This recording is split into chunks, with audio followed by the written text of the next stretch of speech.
دا 123 کیلۆمەتر.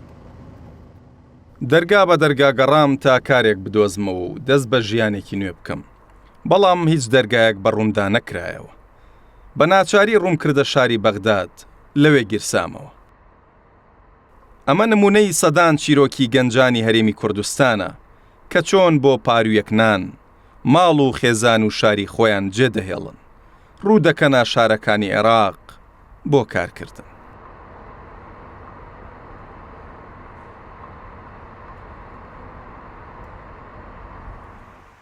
ئەمە تەنها گەنجانی نەگرتوتەوە، بەڵکو بەدەیان بازرگان و ئەندازیار و پزیشک و خاوەن کارگەکان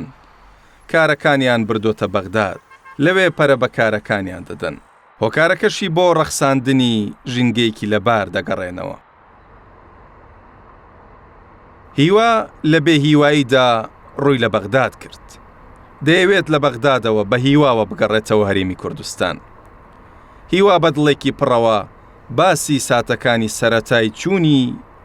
بۆ پایتەختەکەی عێراق دەکات. من هیوا ڕەشیدم، دەرچووی زانکۆی سلێمانیم بەشی شوێنەوار. دیارە بۆی بێکاریەوە کە لە هەرێمی کوردستانەوە بەداخەوە ئێستا هەلی کار زۆر کەمەوە، ژمارەیە زۆر گەنجی باشووری کوردستان هەرێمی کوردستان بە ناچاری ڕوومان لە خواروی عێراق کردووە. دیارە بەس کرێکاریش نیە، ئێستا من وەکو کرێکارێ ڕووم لە خواروی عێراق کردووە. چەندین مهندس و کەسی بەتوانای شەیە لە خواروی عێراقی شەکەن، لە شارەکانی بەغدا، کەربەلا، بەسڕە کار دەکەن. یعنی من خۆم لە مانگێکە یەک جارە گەڕێمەوە بۆ لای ماڵەوەمان، سەردانی ماڵەوەکەم، 23 ڕۆژ ئیشەکەم، 7 ڕۆژ لە ماڵەوە. ڕێگاکەش خۆتانەی بینن، ئەگەر لە سلێمانیوە هاتشوی بەقا بکەی 6 سەعاتت پێویستە تۆ ڕۆی 6 سەعاتیش دیتەوە. وە لە ڕووی مەسروفیشۆ زۆر لەسەر دەکەوێت. تۆ ئەگەر بە تەکسی لە سلێمانیەوە بێت بۆ بەغا 35,000 پێویستە، 35,000ش گەڕانەوە. یعنی سەیرەکەی ئەو کرێی کە وەریەگریشتێواتە بۆ نامێنێتەوە. بەڵام چییە ئەڵەیت لەوە باشترە بێکار بم لە هەرێمی کوردستانەوە. من ئەگەر لە هەرێمی کوردستانە کارێکی باشە بێت، ناچار نیم ئەم ڕێگا دوور و درێژە ببڕم و ڕوو لە خواروی عێراقکەم بۆ کارکردن لە ماڵەوە دا ببڕێم و دوور لە کەسوکاری خۆم، یعنی لە ناو غەریبیە کار بکەم.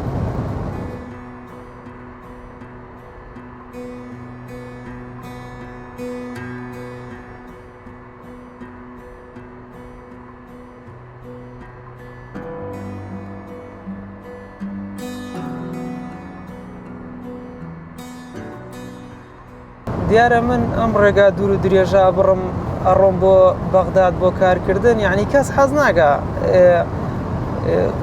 شوێنەکەی خۆی جێبێڵێ، کەسوکاری خۆی جێبێڵێ. یعنی تۆ لە بەغای شەکەی غەریبیە. یعنی تۆ من لەو شەریکە ئیش مەگر پێشتر چەند کوردێکی تیا بوو، ئێستاش چەند مهندسێکی تایە، بەڵام هەمووی عەرەبە. یعنی لە ژوورەکە هەر هەمووی عەرەبە. من عەرەبیەکەیشم زۆر باش نییە، ئێستا خەریکەکەمێ فێرەم. یعنی زۆر ناخۆشە لە غەریبیا کارکەی، بەڵام تر چیەکەی تۆ دەسەڵات نییە لە هەرێمی کوردستان ئاوی تۆ گەرێ ماڵەوە بەخێوە بکە. یعنی من 16 ساڵ زانکۆم تەواو کردووە، 16 ساڵ خوێندنم خوێندووە و تەواوم کردووە، ئەوە 4 ساڵیشە چییە تەواوم کردووە. یعنی سێرەکەی من نامەوێت دام بمەزرێت، تەنها هەلی کارێکی باش بۆ نمونە لە کارگەیەکی باشە دام بمەزرێم کە مانگانە موچەیەکی باشیە بێ. بەڵام سێرەکەی لە هەرێمی کوردستانە هیچ کارێک نییە بۆ گەنج، هیچ بەرنامەیەک نییە بۆ گەنجەکانمان کاری تیا بکەن. و بەداخۆ یعنی من ئەوانی وا لە زانکۆ لەگەڵ مابوون، چەندین گەنجێ هەر وڵاتیشی جێشتۆ، ئێستا ڕۆشتوتە ئەوروپا. ئەم ڕێگایە ڕێگایەکی زۆر باش نییە، ئێستا کەمێ باشیان کردووە. یعنی ڕۆژانە ڕووداوی هاتوچۆ ڕۆدا، ڕۆژانە خەڵکە بێتە قوربانی. بۆی هەیە ڕۆژێ ئێمەش لەم ڕێگایەتیا بچین. ساڵانی هەفتاکان و هەشتاکان بۆ کارکردن گەنجانی شارەکانی هەرێمی کوردستان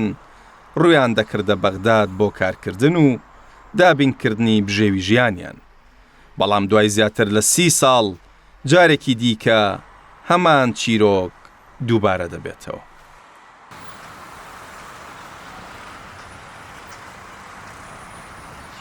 ئەوەی وای کردو بەغداد ببێتە ناوەندێکی گرنگی کارکردن ئەوەیە ژینگەیەکی گونجاوە بۆ کارکردن، لە هەمان کاتیشدا ئەو متمانە بەهێزەیە کە بە کوردەکان هەیەن.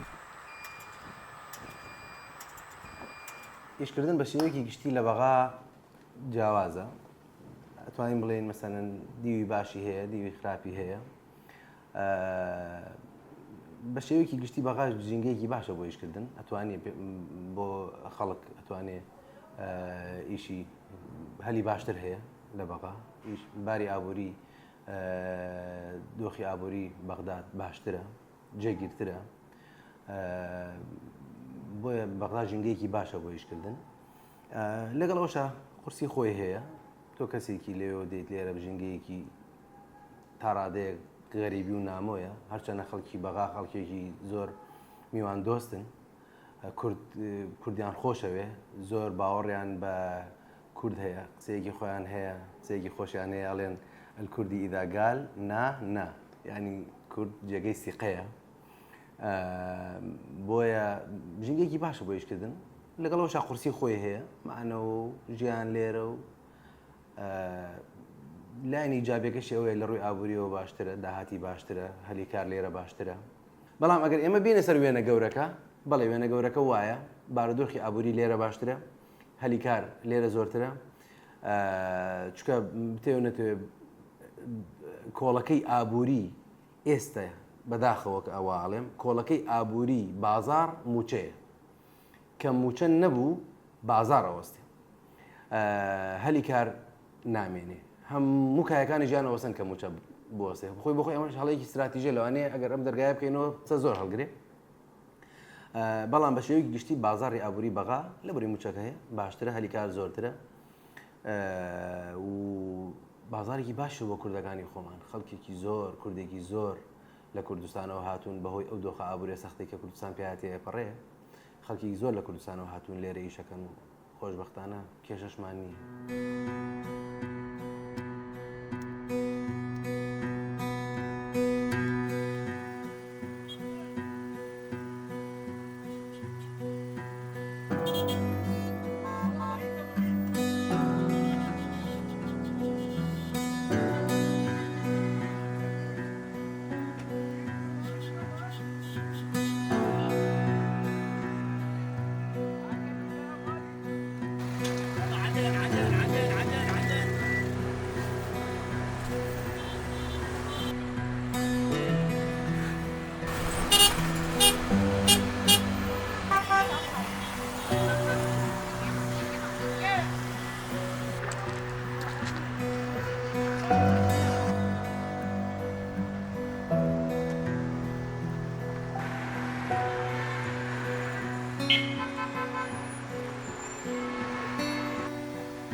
هیوا لەسەر کارەکەیەوە باسی ئەو ساتە سەختانە دەکات کە لە کارەکانیدا ڕوبەڕوویان بۆتەوە، وەک نەزانینی زمانی عەرەبی و بەرزی پلەکانی گەرما، چونکە بەغداد لە هاویندا پلەی گەرمای نزیک دەبێتەوە لە 60 پلە. سەرەتا زمانم نازانی، زۆریش زەحمەت بوو، زۆربەی هاوڕەکانم عەرەب بوو، هەتاکو ئێستا باشترم لە زمانی عەرەبیەوە لە زۆربەی شتەکان هاتیەگەیم و وەکو خۆتان نەزانن، یعنی لێرە دەرەجە حرارە 50، هەنێ جارە ڕاتە 52 53، یعنی ئەم زۆر گەرما گەر ناچاری نەبێ. بۆ نمونە لە وڵاتەی خۆمان لە هەرێمی کوردستانە کار هەبێ، من ناچار نیم یعنی ڕوو لە شارێکی وەکو بەغدا بکەم. یعنی لە هەموو دنیا ڕێز لە گەنجە گیریە، گەنج بە دینەمەی شۆڕشە ناسرێ لە هەموو دنیا، هەموو وڵاتەکان یعنی گرنگیەکی تایبەت بە گەنجە درێ، بەڵام لای خۆمان بەداخەوە یعنی من نەمبینیەوە لە هیچ وڵاتێکە گەنجی خۆت بێکار بێت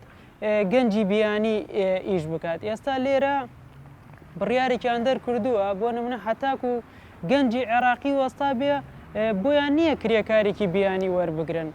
بەڵام لای خۆمانە بینی یعنی لە کرێکارێک و هەتا بازرگانەکانی سێرەکەی زۆربیان بیانین، یعنی هیچ گوێ بۆ نادەن گەنجەکانی خۆمان کار بکەن. لێرە لە یەک کاتێکە کرێکاری بیانی یاخود کرێکاری وڵاتی تروەرەگیری ئەگەر بێت و بۆ نمونە لەو کرێکارە بۆ نمونە لەو وەستایە لە عێراقا دەست نەکەوێ هەندێک مهندسەیە لە عێراقا نییە بۆ نمونە مهندسی سووری ئێنن یان مهندسی تورکی ئێنن ئەگینا ڕێگە بە کرێکاری بیانی نادرێ لێرە بەڵام بەداخەوە لای خۆمان گەنجەکانی خۆمان بێکارین کە چێ ئەڕۆن کرێکاری بیانی دێنن بۆ کارکردن لە لای خۆن من ماوەی پێش ێستا لە بەرنمەیەکە بینیم باسیەوەیان ناکرێنوت گەنجی کورد ئیشکەر نین یعنی ئیش نابەنە سەر نەخێوان نییە منەتوانم بڵێم گەنجی کورد کۆیلە نییە چونکە ئەو کرێکارە بیانیانە بۆ نمونە بەنگلادشی و پاکستانی و ئەمانە دێن بۆ کورسان کارەکەن ئەتوانم بڵێم وەکو کۆیلەیە کارەکەن تۆ عەقدێکەکەن بۆ ماوەی 2 ساڵ لە ماوەی ئەو 2 ساڵ ئەگەرە و کرێکارە باوکشی بمرێ بۆی نییە بگەڕێتەوە بۆی نییە یعنی وەکو ڕۆبۆرتێک کارەکەن گەنجی کورد ئەمەی پێ ناکرێ گەنجی کورد کۆیلایەتی پێ قبول نییە تۆ گەنجێکی پێویستت بە پشووە پێویستت بە گەڕانە هەنێ جار نەخۆشەکەوی هەنێ جار ماڵەوەت کێشەیەکی تۆ پێویستت بە پشووە بەڵام ئەوان ئەیانەوێ وەکو کۆیلە چۆن پاکستانیەک دێت 24 سعاتیشیان بۆکە کێشەیان نییە چونکە ئەوان ناچارن دێن بۆ لای خۆمان عەقدێکی 2 ساڵی لەگەڵا ئەکات تەنانەت جمعەکانیش هەنێ جار پشوێ وەرناگرن گەنجی کورد پێویستی وە پشووە بۆیە وەڵا ڕاستەکە گەنجی کورد ئیشکەر نییە مەبەستی ئەوەتانێ گەنجی کورد کۆیلە نییە ئەوەی ئەو ئیشەوە بەنگلادشیە بۆیانەکە کورد نایکە بەداخەوە یعنی کرێکاری بیانی وای کردووە لە وڵاتی ئێمەکە خاوەن کارەکانمان بێمنەت بن یعنی منەتیان نییە چونکە ئەڵێ تۆش نەیکەی بەنگلادشیە بۆ مەکە پاکستانیە بۆ مەکە بەڵام ئەگەر ئێستا نازانم ئاگدارم حکوومەتی هێرێم بڕیارێکی دەرکردووە ئەبێ لە کارەکانە 170 کرێکارەکان ناوخۆی بن بەڵام تا ئێستا جێبەجێ نەکراوە سێرەکەی ڕوویتە هەرچی شەریکەیەک و زۆربەی کرێکارەکان بیانین و چارەسەرکردنی کێشەی بێکاریش زۆر قورس نییە لە وڵاتی ئێمەیە یعنی شتەکە زۆر قورس نییە من سێرەکەم یعنی ماوەیەتر پەرلەمانە مەسەل هەڵبژاردننی پەرلەمانە نزیکەی 500 ئەندام پەرلەمان 500 بربژێر خۆیان کاندید کردووە هەمویان ئەڵێن بێکاری بەڵام نمبینەوە کەسێکیان پرۆژەیەکیان نەبێت چۆن ئەم بێکاریە کۆتایی پێبێنی بێکاری بۆ هەرێمی کوردستان بۆ بنبڕکردنی زۆر گران نییە ئێستا وڵاتی وایە بۆ نمونە کەنەدا کارگەیەکی زۆری هەیە بەڵام پێویستی بە گەنجە پێویستی بە کرێکارە سێرەکەی ساڵانە کۆچبەر وەرەگرێ بۆی لە کارگەکانیا کار بکەن بەڵام لای خۆمان خاوەنێکی سامانێکی گەورەی گەنجین یعنی کێشەی کەمی گەنجمان نییە یان بۆ نمونە لە وڵاتی وایە شوێنی گەشتیاری زۆرە بەڵام کێشەی گەشتیاریە گەشتیار ڕووی تێناکە ئێمە نزیکەی 30 ملیۆن عەرەبەیە لە عێراق توانین ئەم گەشتیاریانە ڕابکێشین بۆ خۆمان بەس شوێنی گەشتیاری بکەینەوە لە هەرێمی کوردستانە گەشتیارێکی زۆرمانەیە یان وڵاتی وایە بۆ نمونە وڵاتێکی وەکو ئێران بەرهەمێکی زۆری هەیە کارگەیەکی زۆری هەیە بەڵام کێشەی ساختکردنەوەی بەرهەمەکانی هەیە بەڵام ئێمە لە هەرێمی کوردستان کێشەی ساختکردنەوەی بەرهەمەکانمان نییە یعنی هەر شتێ بەرهەم بێنین هەناردەی بکە بۆ خوار و عێراق پارە ئەکات.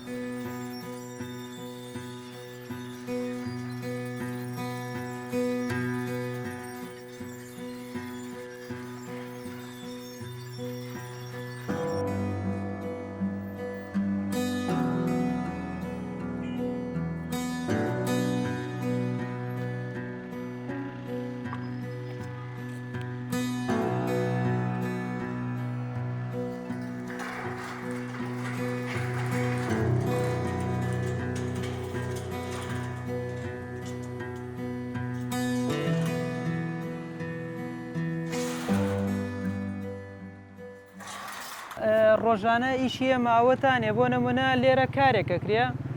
حەفارە ئیشەکە بۆی خەڵک تووشی زیان نەبێت سەیارە هەم پیادە ئێمە بە چینکۆ ڕێگاکان داخین یاخود بە شوشدا کوتین و بە عەلامەی شریتمانێ شریتی سوورمانێ ڕێگاکان داخین یان ئیشەکان ئێمە بۆ نمونە لە فەرعی وایە ئەزدەحامە ئێمە پێویستە ڕێگاکە بکەینەوە ئەدر ئی ڕۆژانە ئیشەکان ئێمە سابت نییە لە شوێنێکە جاری وایە ئەبێ بڕۆین بۆ ئەوێ بۆ نمونە لەوێ ئەزدەحامات دروستەوێ ئێمە ئەبێ بڕۆینە ئەوێ ئیشارات بە سیارەکان بدەین یاخود لەوێ بۆ نمونە لۆدی کەم لەسەر بوو ئزدەحام نەبوو ئێمە دێن بۆ ئێرە کارەکەین تر ئیشەکان ئێمە هەرواتانێ ڕۆژانە ئیشی سەلامەتیە بۆی خەڵک تووشی زیان نەبێت ئێمە لێرە کارەکەین. هەر گەنجان نین بۆ کارکردن ڕویان لە بەغداد کردووە بەڵکو بەدەیان بازرگان و خاوەن کۆمپانیای گەورە سەرمایەکانیان بردۆتە بەغداد لەوێوە پەرە بە کارەکانیان دەدەن ئەوە شۆکارەکەی بۆ ئەو ژینگە لەبارە دەگەڕێتەوە کە بۆ وەبەرهێنەران ڕەخساوە.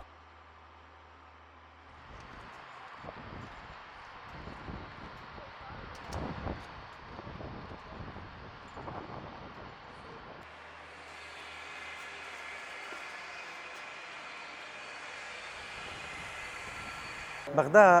ژینگەیەکی باشە بۆ ئیشکردن. ئێستا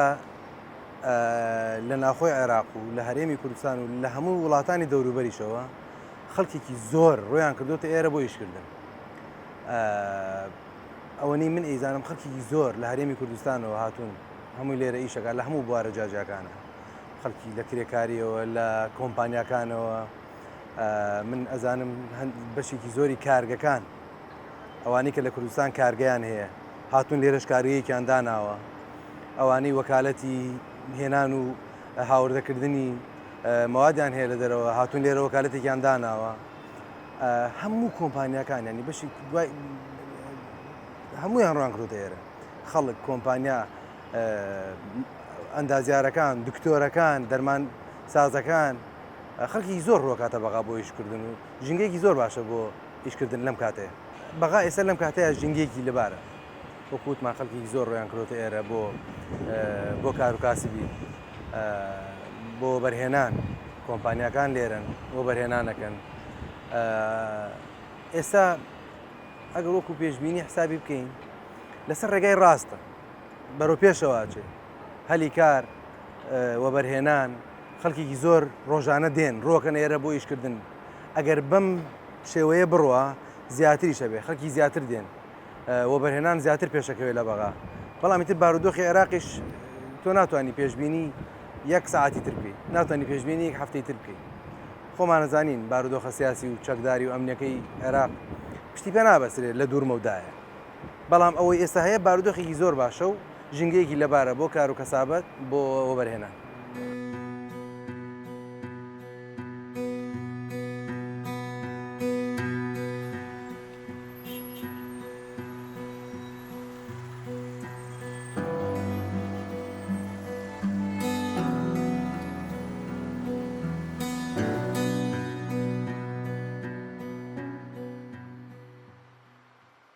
ئەوەی وای کردو بازرگان و سەرمایەدارەکان کارەکانیان بۆ بەغداد بگوازنەوە ئەوەیە نەتوانراوە ژینگەیەکی لە باریان بۆ بەرەخسێنرێت بۆیە بە ناچاری خۆیان و سەرمایەکانیان ڕوو لە بەغداد دەکەن چونکە سیاسی حکومڕانی هەرێم کۆکردنەوەی زۆرترین قازانجە لە دەستی کۆمەڵێک بنەماڵە و خاوەنکار و سیاسەتێکی سەرمایەداری زاڵمانەیە. هەموو چوونە دەرەوەیکی دەستی کاری ناوخۆیی بۆ دەرەوەی وڵات ئەبێتەوە ماوەی ئەوەی کە ئەو تاقەیەی کە گەنج هەیەی لە وڵاتە تۆ وەکو کۆمەلگا وەکو دەوڵەتی استیفادەی لێ نەکرێت لە شوێنێکی سوودی لێوەرەگیرێ ئێستا ئاوی مابیسین بە هەزاران دکتۆر وڵاتی عێراقی بەجێشتووە لە هەمان کاتە ئاستەکەی جیاواز هەرێمی کوردستانی بەجێشتووە چوو بۆ عێراق سێ حاڵەتەکە چۆن چۆنیە خەڵکێگەیە زۆر بڕوانامەکانی گەورەیە تەمۆحی زیاتر عێراقی بەجێشتووە چۆ بە دەرەوڵات خەڵکی هەرێمی کوردستانی بەجێشتووە چۆ بۆ بەغا لەوێ ئەخوێنێ لەوێ ئیشەکە لەوێ دکتۆرە لەوێ موهەندیسە لەوێ بەزنزمانە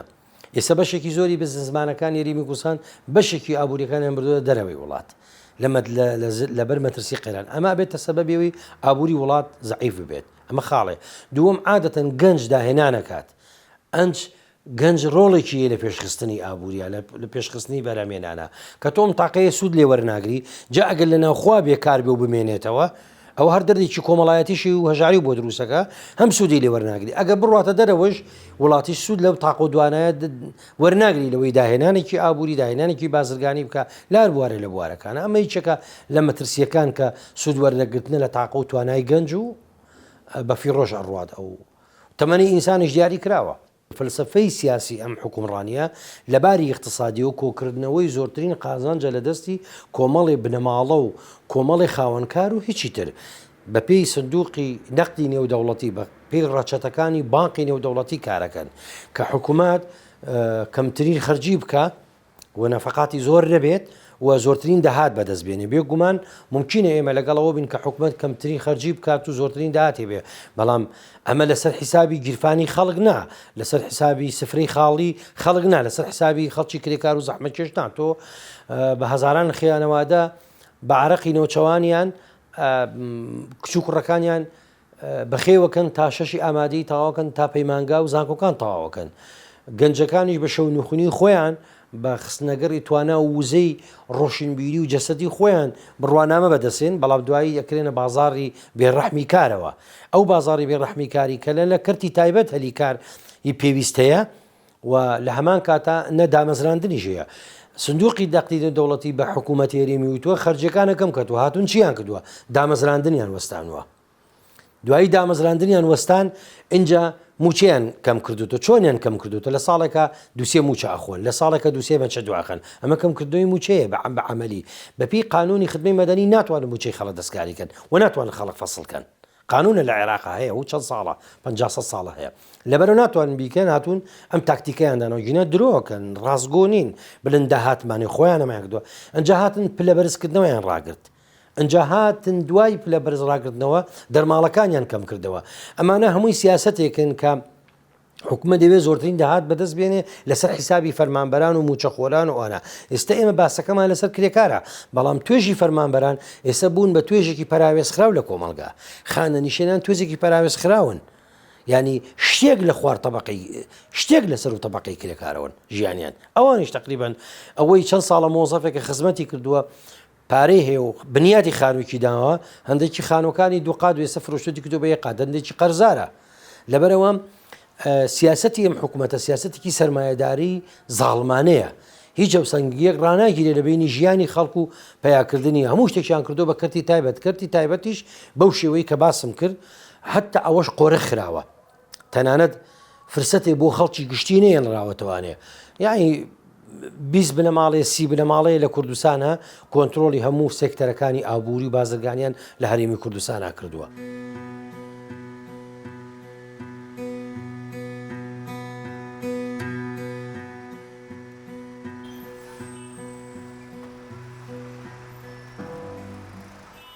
وەک ئەم وەبەرهێنەرە دەیڵێت پێویستە حکوومەت و دەسەڵاتداران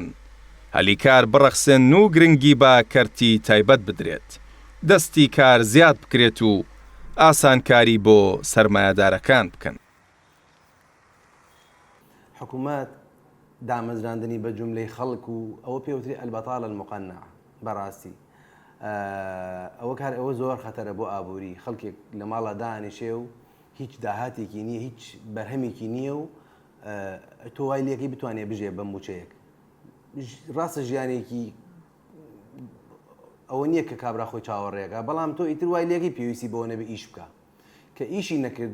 بەرهەمی نابێ بۆیە دامەزراندنی بە جوملەی خەڵک بەبێ بەرهەم ئەوە مەترسیەکی گەورەیە چارەسەری ئەو دۆخەش ئەوەیە گرنگیدانە بە کەرتی تایبەت گرنگیدانە بە پیشەسازی بیرکردنەوە لەوەی تۆ چۆن بتوانی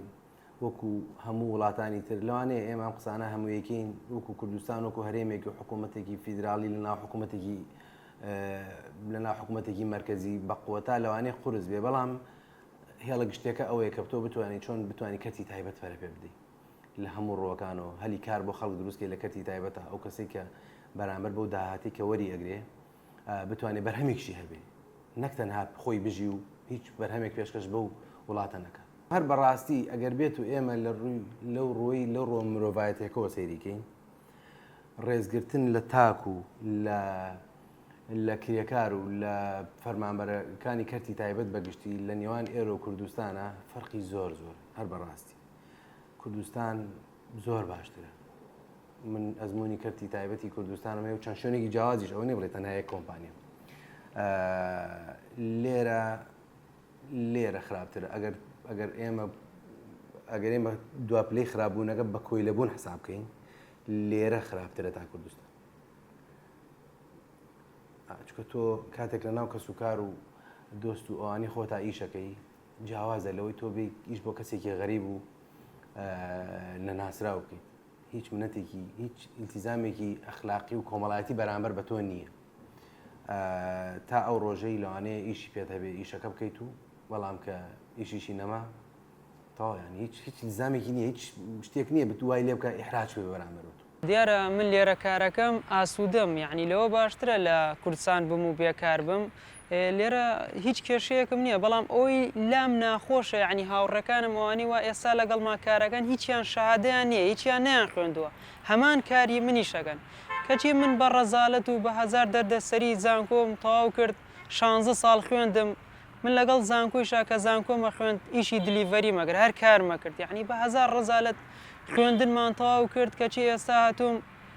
ئیشی کرێکاریەکەم هەر لە کوردستانیشا لە شەریکەیەکا کارم بکردایە باشتر بوو لە ناو کەسوکاری خۆتا بیت باشترە لەوەی چەندین کیلۆمەترە بڕیت تۆ دیتە بەغا لەگەڵ کۆمەڵێک کەس ئیشەکەی کە هیچ شادەیەکیان وەکو کەسێکی ئاسایی ئیشەکەیت یعنی ئەوە نییە بڵێ ئەو شادەی سەم وا من هەمە من بەشی شوێنەوارم تەواو کردووە ئێستا دەرچوو شوێنەواریان پێویستە لە حکوومەتی هەرێمی کوردستان بەڵام چونکە لە پێشووترە خەڵکێکی زۆریان تەعین کردو و خەڵکێکی زۆریان تەعین کردو بەبێ ئەوەی شادیانە بێ ئێستا ڕێژەی موچەخۆر 1,250,000 کەسە لە هەرێمی کوردستان خۆی دانیشتوانی هەرێمی کوردستان 5 ملیۆن کەسە یعنی لە 5 کەسە لە 4 کەسە یەک کەسێکمان موچەخۆرە یعنی تۆ ئەوەنە خەڵکیان تەعین کردو ئێستا ئەو کەسانی وا شایستەنیش ناتوانن دای بمەزرێن لە هیچ وڵاتێکی دنیا نەبووە ڕێژەی موچەخۆر لە 125 بێ ئیسە وڵاتێکی وەکو ئەمریکا لە 106 ڕێژەی موچەخۆر لە وڵاتێکی وەکو فەڕەنسا پێم وابێ 105 یعنی لە هیچ وڵاتێکا نەبوو ئەم هەموو خەڵکە تەعین بکەیت ئەم بێکاری ئێستا ڕۆدا لە هەرێمی کوردستان بەرهەمی 20 ساڵ پێش ئێستایە سەیرەکەی تا 2000 ساڵی 2000 گەلی کورد گەلێکی گوندنشین بووە بۆ نمونە باوکەکە ئەگەر ئیشی فەلاحەتی کردبێ ئەگەر دە مناڵیشیە بێ هەر دە مناڵەکەی فەلاحەتیان کردو یان ئەگەر باوکی شوان بێ دە مناڵەکەیش توانیوەتی شوانی بکا لە گوندەکەیە بەڵام کە ئەم حکوومەتی هەرێمی کوردستانە هات هەرچی شوان و گاوان و فەلاحەیە هاوردیانە شارەکانەوە و کردیانە پۆلیس و ئاسایش و موچەخۆر ئەمە ئێستا ئەو کاتە ڕەنگە باش بێ بێکاری کەمەوە کردبێت لە ساڵی 2000 بۆ 2009 بەڵام ئەم کەسانە هەمویان هاوسەرگیریان کردو ئێستا مناڵیانەیە ئێستا مناڵەکانیان ناتوانن بوونە پۆلیسی و پێشمەرگەوەمانە بۆیە ڕێژەیەکی زۆری خەڵک بێکارە و ئەگەر بێت و حکوومەتی هەرێمی کوردستان بەرنامەی نەبێت لە هەرێمی کوردستانە و کار بۆ گەنجەکانمان نەدۆزیێتەوە ئەم هەموو گەنجە وڵات جێ دێڵێ گەنجیش هۆکارێکە بۆ دروستبوونی وڵات گەنج هۆکارێکە بۆ پەرۆپێشچوونی وڵات لە کاتێکا تۆ گەنجەکانت وڵاتی جێهێشت ئەو وڵاتە داڕمێ ئەو وڵاتە هیچ پێشکەوتنیکی تیان نامێنێ ئێستا عێراق خۆمان لە هەرێمی کوردستانە دایماڵێن عێراق دواکەوتووە بەڵام عێراق ئێستا تازە بە تازە کەوتوت بەخۆیە ئەو کەسانەی وا ئەو مهندس و دکتۆرە زیرەکانەی کە وڵاتیان جێشتۆ ئێستا هەوڵەدا بیان گەڕێنێتەوە بۆ هەرێمی کوردستان بەڵام لای خۆمان تازە بە تازە خەڵکە زیرەکەکەمان وڵات جێدێڵێت بەداخەوە یعنی پرۆژەکانی ئێرە و پرۆژەکانی هەرێمی کوردستان جیاوازیەکی زۆریانێ ئێستا لای خۆمان لە پرۆژە بۆ نمونە ئەگەر قیرتاوی گەڕەکێ بکرێ لە ڕۆژێکە 8 سەعات کارەکرێت جمعەکان ئیشی تیان ناکرێت بەڵام ئەم جسرە گەورەی کە ئەیبینی دوو جسرە بە هەمووی 8 مانگە من لێرە کارەکەم بە 8 مانگ ئەم دوو پردە گەوریانە تەواو کردووە چونکە ڕۆژانە 24 سەعات کاری تیاکرێت 3 شەفت کارەکرێ لێرە حەزم لە ئامۆژگاریکردن نییە بەڵام هەروەکو ئەزمموی ئەوەی ئەم تۆزازمونی کە لە ژیانە هەمانە مرۆڤ لە پڕێ نابێەوە کوڕی بە تاکید ئەبێت تۆ لە یەکەم پلەوە دەست پێ بکەیت جاری واشەیە یەکەم پلە و دووەم پلە ماندووت ئەکا بەڵام ئەبێ بەردەوام بی دانیشتن و بێکاری دەردێکی زۆر کوشندەیە ئەگەر تۆ مانگی بە 100,000 ئیش بکەی فەرقی زۆرە لەبەر ئەوەی تۆ لە ماڵە دانیشت 200,000 سەرف بکەی کەواتە ئەبێ مرۆڤ بەردەوام بێ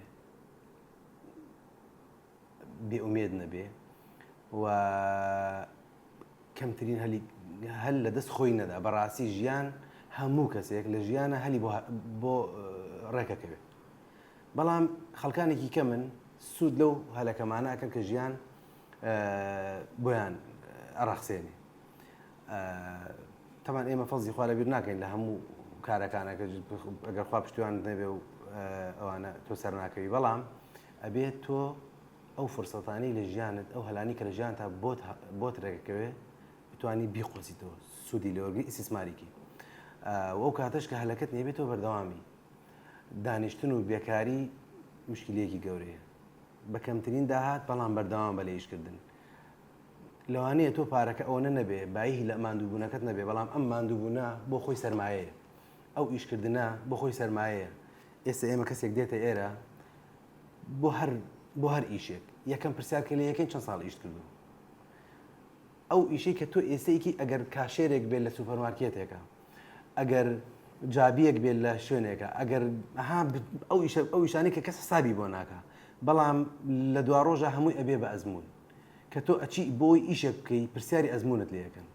کەواتە ئەوش بۆ خۆی پارەیە ئەو ئیشکردنە تۆ تەنیا چاوت لەسەر دەستکەوتە مادیەکە نەبێ ئیشکردن سەرمایەیە ئەزمونە.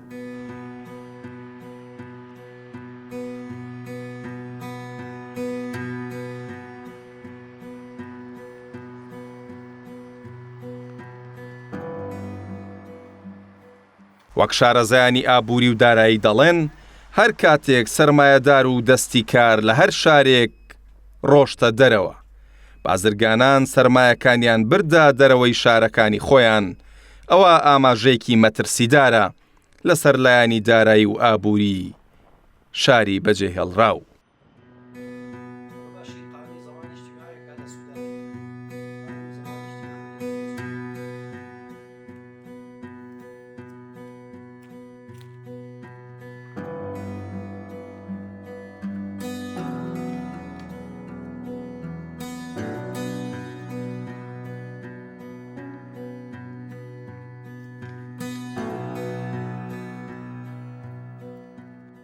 یەکێک لە مشکیلەکانی ئەوەی کە بۆچی فرسەتی کار نییە لەبەری گەندەڵی هەیە ئەگەر گەندەڵی نەبێ دەهاتی وڵاتە ئەو نوتەی بە قاچاقە فرۆشتێ بخرێتە گەڕبەوە بەرهێنان دەستی کار زیاکە یعنی یەکێک لەوانە سیاسەتی ئابوووریەکەیانە یەکێک لەوانە زوعفی موسساتە یەکێک لە خاڵەکانی تر گەندەڵیە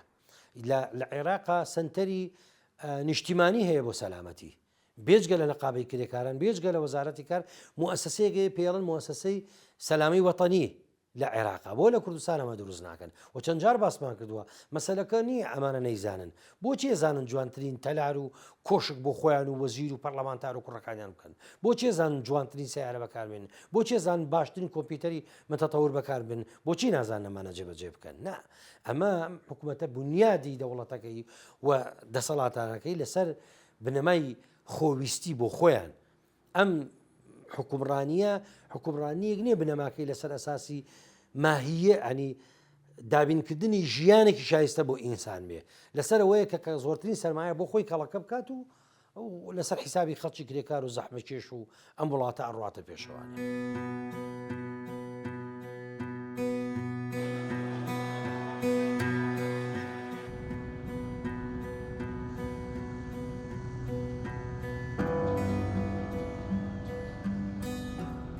بەپێی ئامارەکانی سەندیکای کرێکارانی کوردستان سەدا 13 گەنجانی هەرێمی کوردستان بێکارن لە هەمان کاتیشدا بەپێی ڕاپرسێکی ڕوانگەی لاوان سەدا 52 گەنجانی هەرێم تاکە سەرچاوەی داهاتیان ئەوەیە پارە لە دایک و باوک و کەس و کارەکانیان وەردەگرن.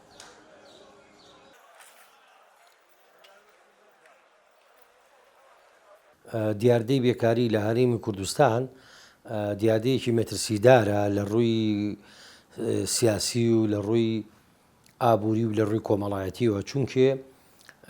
قەتعکردنی و دابڕینی توانای گەنجە توانای مرۆڤەکانی کۆمەلگایە بۆ پێشخستنی ئابووری یەکەم زەرێری ئابووریە گەێنێ بە وڵات کە بێکاری هەبێ چونکە ڕۆڵی خەڵک کەمە بێتەوە لە بەرهەمێنانە لە پێشکەوتنی ئابوووریە لە پێشکەوتنی بازرگانیە لەلایەکی ترەوانێ لەباری کۆمەڵایەتیەوە زیانی گەورە بەو توێژایە بەو چینە بەو خەڵکا گەیەنێ کە بێکار بوون نابنە خاوەنی هیچ داهاتێک هیچ سەرۆت و سامانێک هەموو ئەم حاڵەتە کۆمەڵایەتیش هەژاری بە دوای خۆی هێنا دواکۆتی بە دوای خۆی هێنێ بێکاری یەکێکە لە مشکیلەکانی سیستەمی سەرمایەداری دەسەڵاتی هەردوو حیزبی حکومڕان لە هەرێمی کوردستانە ئەو حکوومەت بە گشتیەکەی خۆی دەسەڵاتێکە لەگەڵ سیستەمی سەرمایەداری نوێ دەست و پەنجەی نەرم کردووە قانونەکانی لەسەر و بنەمایە داناوە پشتەبێ بە بازاڕی ئازاد ڕەها کە زۆربەی کەرتە خزمەت گوزاری و وەبەرهێنەرەکانی یاوەتە کەرتی تایبەت کەرتی تایبەتیش بە طبیعەتی حاڵ ئەوێ بە کەمترین دەستی کار و بە هەرزانترین کرێ زۆرترین بەرهەم زۆرترین ئابووری بێتە پێشە و قازانجکە لای خۆی ئەلەم حاڵەتەیە تەناقۆزێکی گەورە لە بینی مافی کرێکار و لە بینیی نیکرێکار لەلایەک و خەڵک لەلایەک و دەسەڵاتداران وەکو حکوومەت وەل هەمان کەتە خاوەنکارەکان دروستە بێ ڕێژەی بێکاری لە هەرێمی کوردستانە بەپی ئامارەکانی خۆیان کە باسییان کردووە لە 15 لە کاتێکا کە ئەم وڵاتە نەوتی هەیە ئەتوانێت پیشەسازی نەوت بکە ئەم وڵاتە گازی هەیە ئەتوانێت پیشەسازی بکە لەو بوارەوە دەستی کاری ناوخۆیی و بیانیش بخاتە گەڕ ئەم وڵاتە زەوی کشت و کاڵی زۆری هەیە ینی وڵاتێکی بە پیت و بەرەکەتە و توانای مرۆیی و تەجروبەی زۆری هەیە منەظەمەیەکەیە ڕوانگەی لاوان کە حسایەتی کردو لە 2023 باز لەوە دەکات لە 152 زیاتری گەنجانی ئەم وڵاتە تاکە سەرچاوی داهاتیانەوەیە کە پارە لە خزم و کە سوکار و باوکوبراکانیان وەرەگرن بێگومان ئەمەش لە دەخلی گشتی خێزان دەرەچێت و ئەو خێزانەش بێتە مای ئەوەی بارگرانێکی بۆ دروست ببێ چونکە گەنجەکەیجی شێکینەوە لە 152 گەنج لە هەرێمی کوردستانە پارە لە کەسوکارەکەی وەرەگرێ هۆکاری سەرەکی دیاردەی بێکاری خۆی خستڵتێکی سیستەمی سەرمایەداریە سیستەمی سەرمایەداریە بازار ئازاتەکە کەرتە ئابوووریەکان کەتە بازرگانەکان بیر لەوەکەنەوە چ شتێ زۆرترین قازانجەکە ئەو بوارە بۆ نمونەیە سەر نیشتە جێبوون مۆڵ ئەمانە قازان بە خێرایی دروستە بێت و قازانجێکی زۆرەکات و کەمترین دەستی کاری شتێکە ناچن پیشەسازی و بەرهێنانی درێژخایەن بکەن کارگەی گەورە بکەنەوانێ تا زۆرترین هەلی کار بڕەخسێنن و لە هەمان کاتا بیر لە باشترین شێوەی خێرای قازانجەکەنەوە بۆ نمونە نەوەی دەرهێنان و فرۆشتن ئابووری کوردستان ئابووریکی تاکە سەرچاوەیە وە پێ ناسراوە بە ئابووری ڕێعی ینی پێویستە مەسەلەن ئابووری کوردستان سەرچاوی داهاتی کوردستان لە تاکە سەرچاوە ڕزگاری بێ بۆ نمونە کەرتی کشتتوکاڵی ببوژێنرێتەوە بۆ نمونە کەرتی گەشتیاری ببوژێنرێتەوە بۆ نمونە کەرتی پیشەسازی ببوژێنرێتەوە واتە گرنگی بدرێ بە هەموو بوارەکانی وەبەرهێنان و کارکردن تا زۆرترین هاوڵاتی وڵاتەکە وڵاتی ئێمە وڵاتێکی کشتتوکاڵیە باشە بۆ نایەن یاسای وەبەرهێنان بە شێوەیەک دابڕێژنەوانێ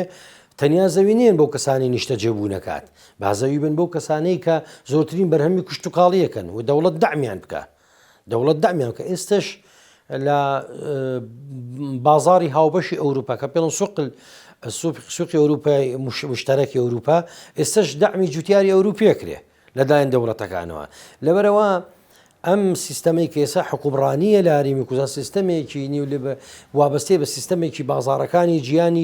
جیانیەوە بە شێوەیەکی نیولیبرالیزم بۆی پێڵە نیولیبرالیزم یعنی مطلقاً حکوومەت هیچ دەسەڵاتێکی نەمێنێ و حکوومەتێکی حارس بێ بەس پاسەوان بێ بازار و ئابووری و کەرتی تەندروستی و خوێندن و هەموو بوارەکان بدرێ بە کەرتی تایبەت تەمەنەمە زۆر مەترسیدارە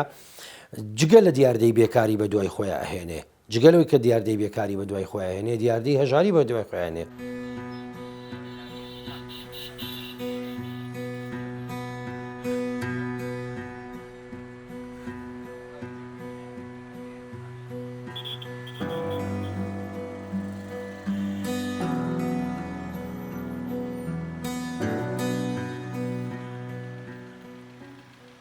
هیوا لە سەرکارەکەیەوە دەڵێت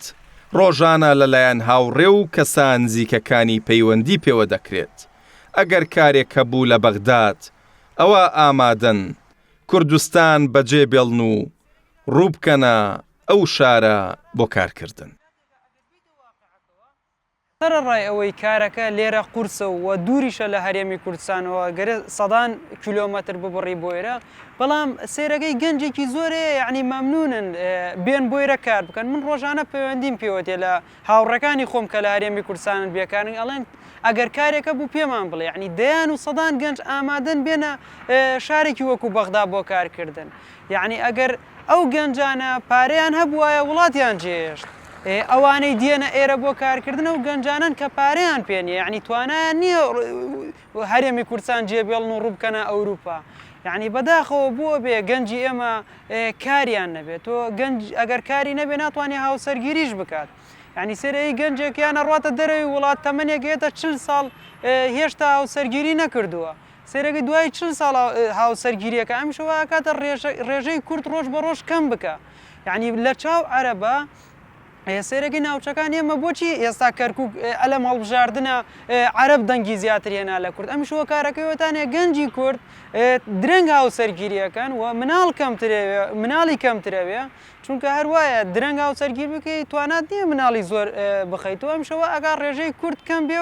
و ڕێژەی پێکاتەکانی تر زۆر بێت ئەمیش دەبێتەوەی تعریب لە ناوچەکانی کوردستان چەندین هاوڕێمەیە ئێستا لە شارەکانی کوردستانەوە نامەی بۆ ناردوم چەندین نەفرەیە مەمنونە یعنی ئەڵێت خوا ئەگەر کار هەبوو پەیوەندیم پێوە بکە منیش دێم بەس ئەڵێ شوێنی مانەوە و خواردنی هەبێ کێشەم نییە دێم یعنی ئەڵێ کێشە نیە با موچەکەیشی کەم بێ کێشە نیە با زمانیشی نەوێ کێشە نیە با 2 مانگ نەگەڕێمە بۆ هەرێمی کوردستان بەس ئیشێ بێ ئیشکەم دڵم تەقی لە ماڵە یعنی گەنجی وایە گەنجەکان هەرێمی کوردستانی کێ توش نەخۆشی دەرونیاتە گەنجێ زۆرمانەیە تووشی مخەدەراتە یعنی مادەی بێهۆشکەر بەکارێنێ ئەمە چی وا ئاکاتە خەڵک مادەی هۆشبەر بەکاربێنێ ئەم شەوە کارەکەیوەتانێ بێکاری ئەبێتە هۆی بەکارێنانی مادەی هۆشبەر یعنی ئەگەر ئێستا لەم شەریکەی منە ئەگەر کار هەبێت تا 100 کەس ئەتوانم بێنم بۆیرە بۆ کارکردن یعنی تۆ سیرکە لە هەرێمی کوردستانە وەزعەکە واتانێ بۆ گەنج وا بێکار ئامادەیە 200-300 کیلۆمەتر ببڕێ بێت بۆیرە بۆ کارکردن بە دەستماچکردنیشۆ بە مەمنونیشۆ بۆچی گەنجی ئێمەوا بێتە یعنی ئەگەر داهات نییە ئێمە هەرێمی کوردستان کێشەی کەمی داهات و کێشەی کەمی پارەمان نییە ئێمە کێشەی کەمی دڵسۆزمانەیە کێشەی کێشەکەمانەوەتانە سەرکردەیەکی دڵسۆزمان نییە کە خزمەتی وڵاتەکە بکە ئێستا بڕیارێک هاتووە بۆ نمونە ئەڵێ بەروبوومی دەرەوە قەدەغاکەین بۆ نمونە مریشک نابێت لە ئێران و بێتە ناو هەرێمی کوردستانە بازرگانە چاوچنۆکەکانی ئێمە لە جیاتیەوەی 4 دەواجن بکاتەوە گەنجێکی زۆر تیا کار بکەوە بۆی مریشک بنێرێتە خواروی عێراق و چیەکە لە مەرزەکەەوە مریشکە هاوردە ئاکات مۆری کوردستانی لێدا و ئەینێرێ بۆ بەغا ئەمیشە تەنها بەرپرسەکان پارەیان دەسەکەوێت گەنجی داماویشی چی دەست ناکەوێت.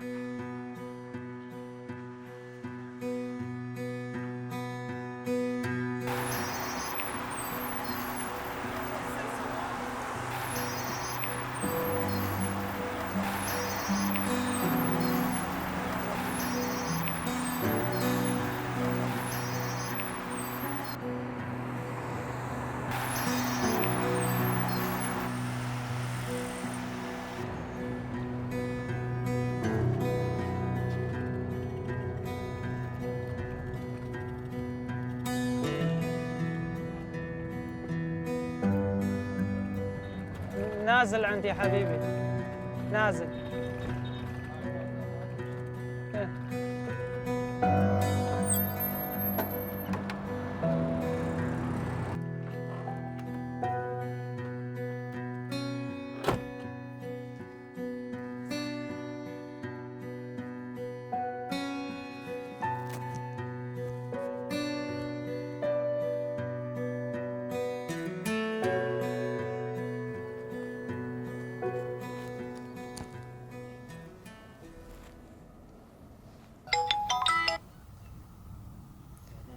الو